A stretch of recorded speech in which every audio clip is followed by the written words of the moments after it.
నేను కొంతమంది డైరెక్ట్గా రాగానే కింద కూర్చోబడ్డారు. వాళ్ళు స్ట్రగుల్ అయిపోతుంటారు బాచిపట్లు వేయడానికి. ఇట్స్ ఓవర్ ఇంకా. They definitely have a hip problem. వాళ్ళకే తెలియదు వాళ్ళకి హిప్ ప్రాబ్లం ఉందని. సార్ నేను ఒక కాలు చాపు కూర్చుంటాను, కింద కూర్చుంటే ఇన్ని రోజులు నేను ఎప్పుడు try చేయలేదంటారు.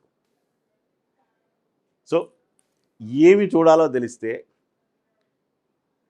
Ice will see what brain want to see అన్నట్టు. Very well said sir, very అలా వెల్ అలా సెడ్. అలా చూసినప్పుడు టైంతో పని ఏముంది. And I strongly believe treatment is not only in the operation theatre. Operation థియేటర్లో ఒక 30% ట్రీట్మెంట్,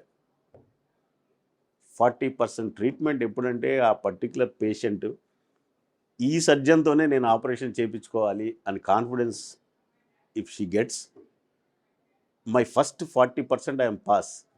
అందుకే 35 మార్క్స్ వస్తే పాస్ అవుతారంటే థియేటర్లో వెళ్ళకముందే పాస్ అయిపోవాలి. థియేటర్లో anyway you get 30, that's only A first class marks. But if you want to be A distinction student, నిన్నే చూశాను 600కి 600 10th class. అట్లా 100 మార్క్స్ రావాలంటే థియేటర్ నుంచి బయటకు వచ్చిన తర్వాత how well they are recovered, వాళ్ళని లాంగ్ టర్మ్లో ఎలా మనం కలుస్తున్నాం. 2006 నుంచి ఇప్పటి వరకు ప్రతి పేషెంట్కి సంవత్సరంలో 2 లెటర్స్ రాస్తాను నేను. మీరు రాస్తారా? అంటే it's a letter goes saying how are you, what are you doing, ఎట్లా ఉన్నారు.